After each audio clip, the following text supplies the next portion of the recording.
Om Tyagishwaram Ramakrishnam Sharadam Matra Rupinim Vivekanandam Acharyam Natva Vakshyami Shuddhi.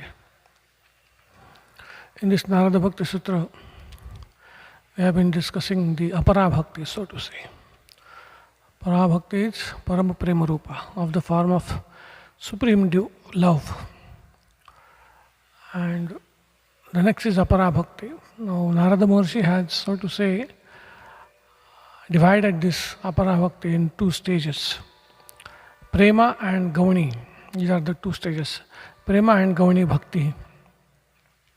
Most of us now are in the stage of what Narada Maharshi calls Gauni Bhakti, or inferior devotion. Higher than this, nearer to Prema Bhakti, nearer to Para Bhakti, is the Prema Bhakti, the next stage. It is also in the realm of Apara Bhakti, in the sense it is not a state of God realization. This Prema we have already discussed in one of the earlier classes. Gunarahitam, Kamana-rahitam, Pratikshana Vardhamanam. It is free from all worldly drives, so to say. It increases every moment. It is continuous, unbroken, very subtle and very intense. Anubhava Rupam. That is the Prema. And a person who attains it, Narada Maharshi says, Tat prapya tadeva avalokayati, tadeva shrunuti, tadeva bhashayati, tadeva chintayati.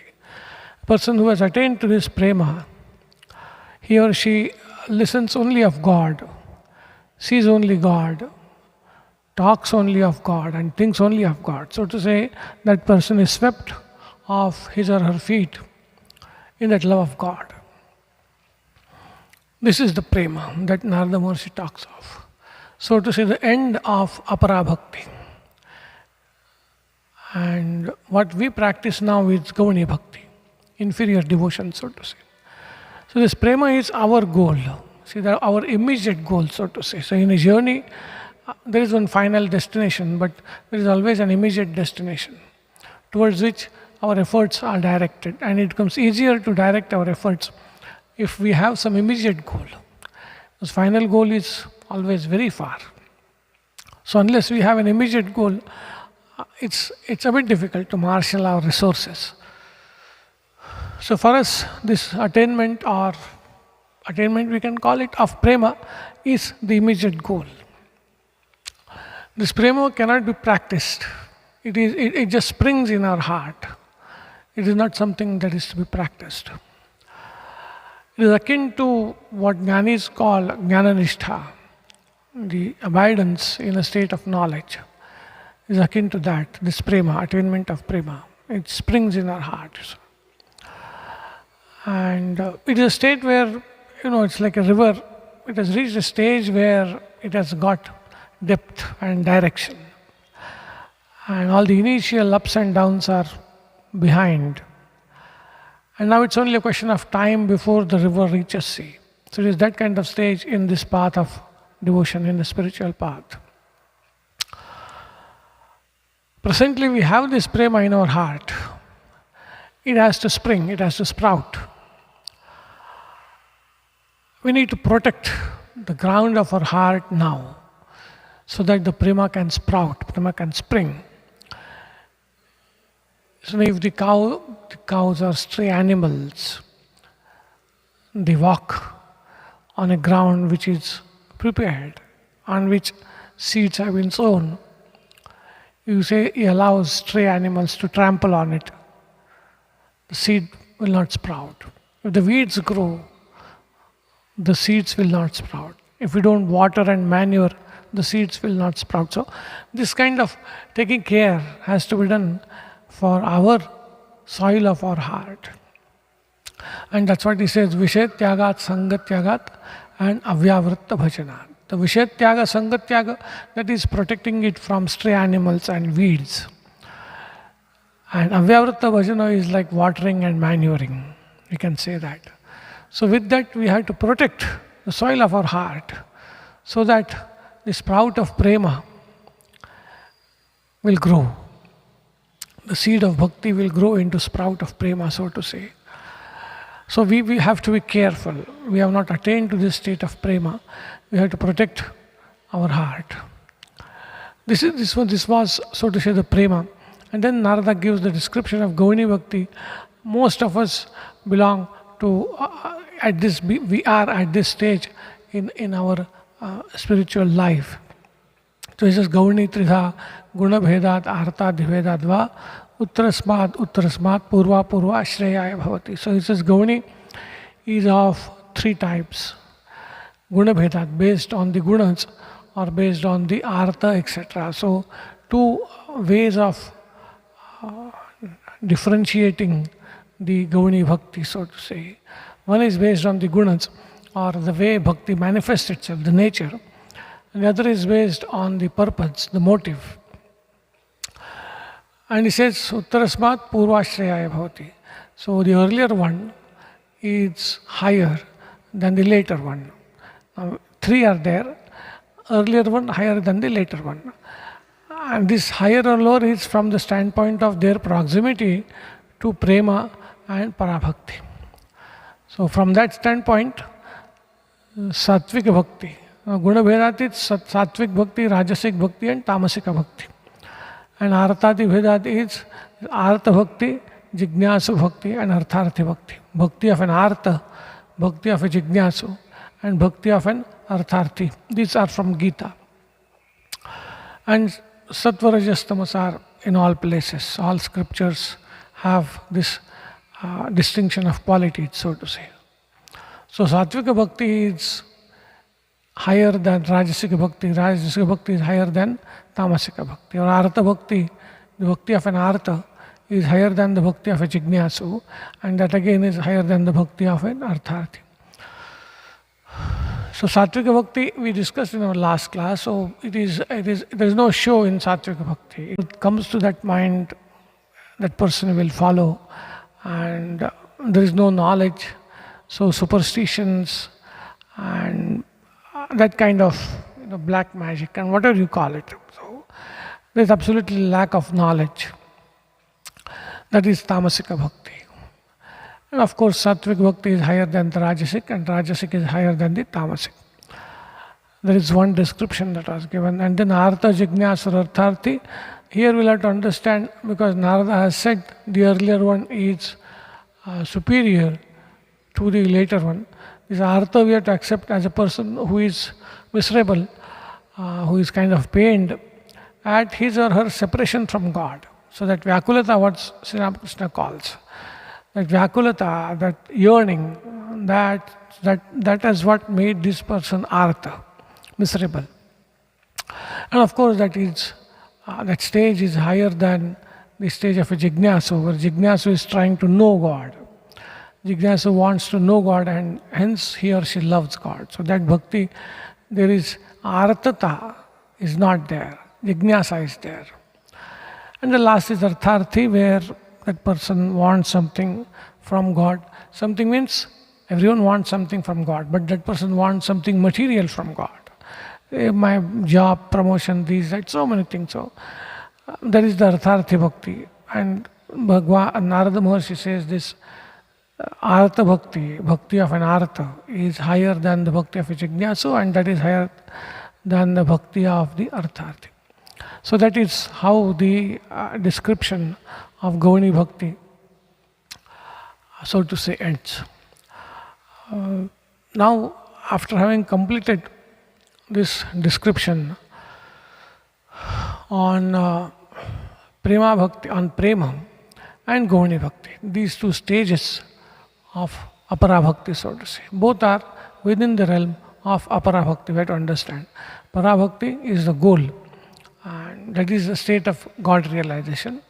We are now in a state, most of us are now in a state of Gauni Bhakti. Our immediate goal is Prema, wherein that Prema springs in the heart, and then we don't have to do so much of struggle. So I'm going to say initially the boatman has to be very careful about the oars and navigating the boat, but once it reaches wider waters, then the boatman can relax. So presently we are in the state of Gauni Bhakti, wherein we have to be on our toes, we have to be careful, and we have to rise and make our heart pure, and so that Prema, so to say, that springs in our heart. Next topic that Narada Maharshi takes, it is somewhat similar to what he had told earlier. Earlier he had said, Satu karma jnana yoge bhyapyadhikatara. He had said bhakti is greater or higher than karma jnana and yoga. Similar topic he takes up next, saying that Anyasmat saulabhyam bhaktau. Anyasmat saulabhyam bhaktau.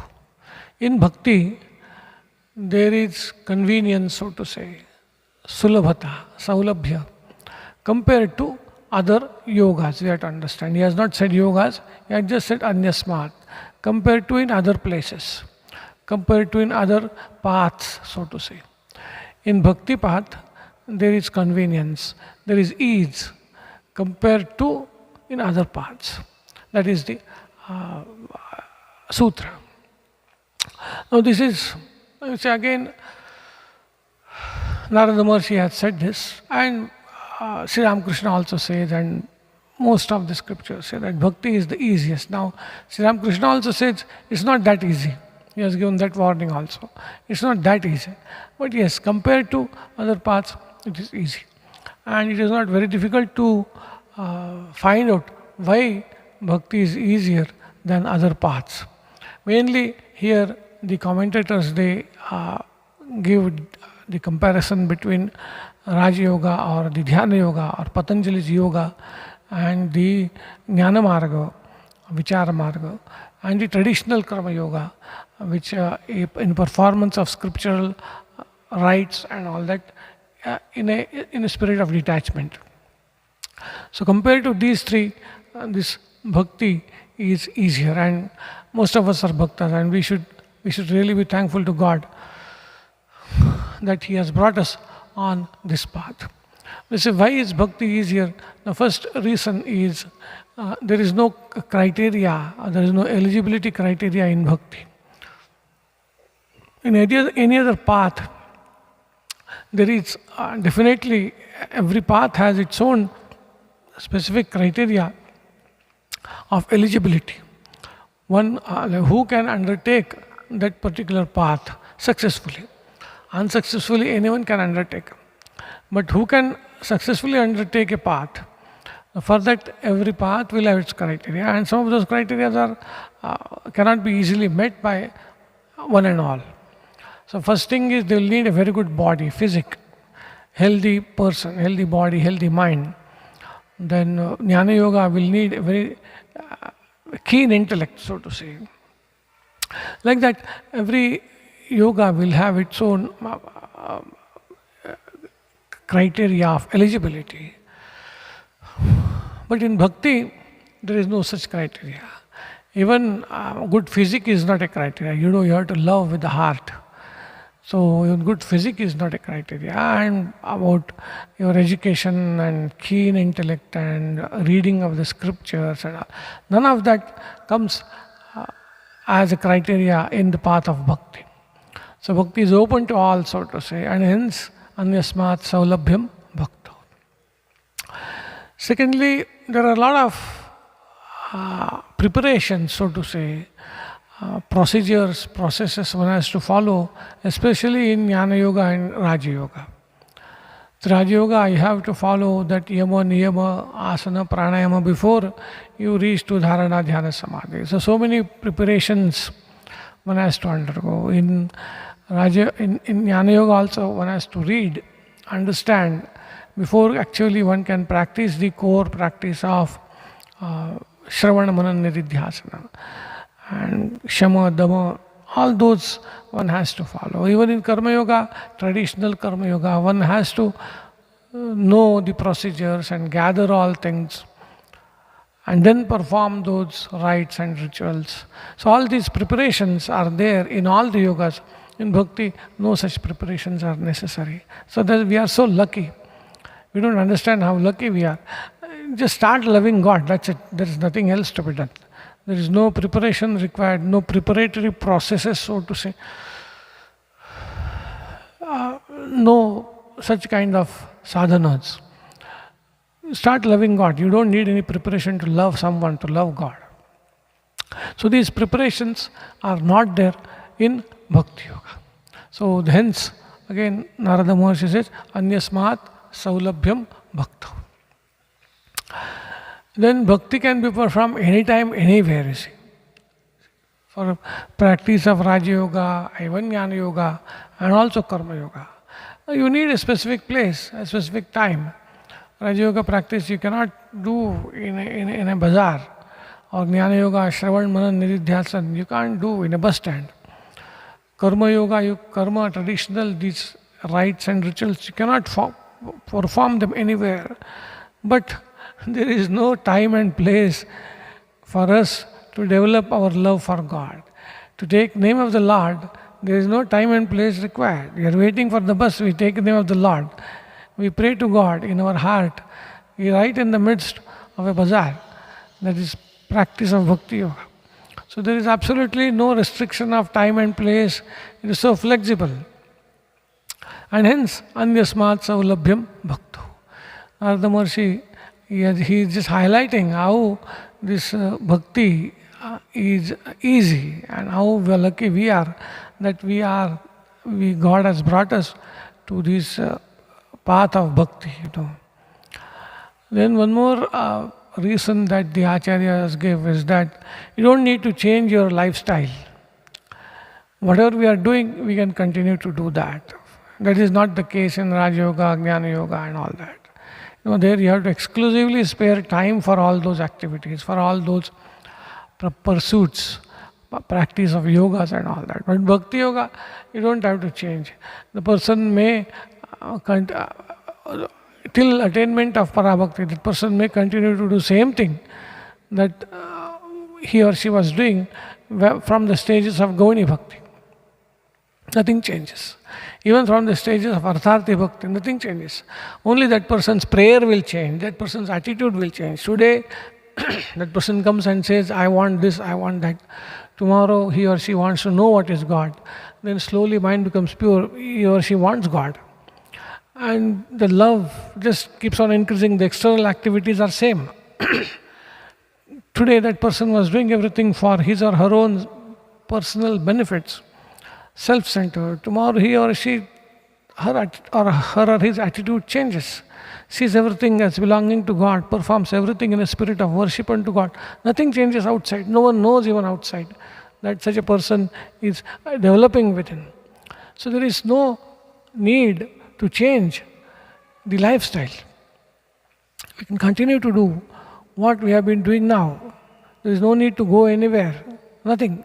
It's just the same. The externals remain the same, and that's an advantage because we don't have to go anywhere.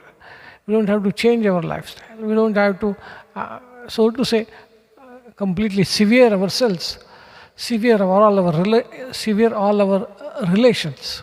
We don't have to do all that. We transmute them into God-centered relations. So there is that. No need for any drastic change in lifestyle, and hence Anyasmat Saulabhyam Bhakto, Narada Maharshi says, So many reasons Narada Maharshi is giving, one after another. Another reason he gives, he says, Bhakti is very safe, and that's very true. Bhakti is one of the, so to say, safest paths to undertake of all the spiritual paths available. I say safest because here we depend on God. The greatest advantage is we depend on God. If you take Karma Yoga, not in the say the gods of various sthanas, the yogis concentrate their minds on various places in the body, and the gods of those sthanas will offer them, will invite them. And those are called, will invite them and to confer them with some powers and all that. So, and then one has to avoid those. So that kind of danger is there in the yoga. And then if one successfully, so to say, declines the invitation of various gods, one falls in the trap of spiritual ego. The spiritual ego is another worst kind of ego, so to say, to have. A jnani may have, a karmi may have, a yogi may have the spiritual ego, that I am a spiritual person. That spiritual ego, many spiritual aspirants unfortunately develop, and that's a danger. But a bhakta, that danger is least of developing spiritual ego, because bhakta is keenly aware of his or her limitations, of his or her shortcomings. Bhakta is keenly aware. And hence bhakta seeks the help of God, and automatically the humility gets inculcated in bhakta. When I am praying to God to help me overcome a particular weakness of mine, how can I be arrogant? Paths. And we have to understand, it is easier than other paths. It is not, he doesn't say it is easy. It is very difficult, because even to pray to God, to try to remember God, it's not that easy. But easier than other paths. That's what he says. He doesn't say it is easy. He says it is easier than other paths. And these are the reasons, few reasons that we gave. There is no criteria, no preparatory practices, so to say, required. No need for change of lifestyle. No limitation of time and place. And it is safe. It is very safe practice, safe path, so to say, where we depend on God. We center our life on God, and thus we proceed in our spiritual life. As I said, this Gauni Bhakti, the goal of this Gauni Bhakti is, the immediate goal is Prema Bhakti. Prema, the attainment of Prema. And that is how Narada has put it. He gives his own reason to say that why Bhakti is easier than other paths. He says, Shanti Rupa, no, that is the second sutra. Second sutra is Shanti Rupat Paramananda Rupacha. But the first one is Pramanantarasya Anapekshatvat Swayam Pramanatvat. So two reasons he gives. Immediately following Anyasmat Savalabhyam Bhakto, the first reason he gives is Pramanantarasya Anapekshatvat Swayam Pramanatvat. Because he says in Bhakti, there is no proof, no need for any proof. Anapeksha, there is no expectation, there is no need of any external proof. Bhakti is its own proof. Swayam Pramanatvat. Bhakti is its own proof, and hence Bhakti is easier than other paths. And there is a Shanti Rupat, Paramananda Rupat. It is of the nature of peace.